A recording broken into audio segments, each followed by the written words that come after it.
Vamos iniciando, né, untando a frigideira, né? Eu tô usando aí banha de porco, né? Deixa derreter bem. Aí agora aqui eu vim com 2 ovinhos, né? Joguei, vou mexendo pro lado e pro outro, até ficar no ponto que eu gosto. Mas vocês aí, se vocês quiserem deixar assim meio cru, quem sabe é vocês, né?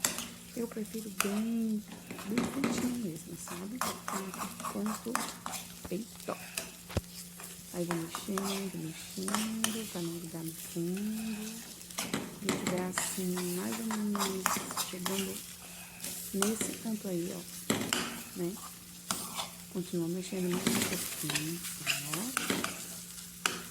Aí quando tiver assim, mais ou menos nesse pontinho, que tiver bem soltinho, bem fritinho, a gente vem com o quê? Com uma colher de manteiga. E vamos misturando até derreter bem.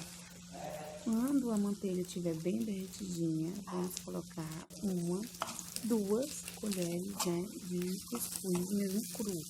A farinha do cuscuz, entendeu, gente? Cru.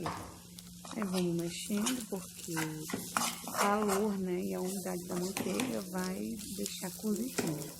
Aí vai mexendo em fogo baixo sempre, né, mexendo de um lado e pro outro. Se você ver que tá bom de sal, ok. Então, só desligar e se servir. Fica maravilhoso, né?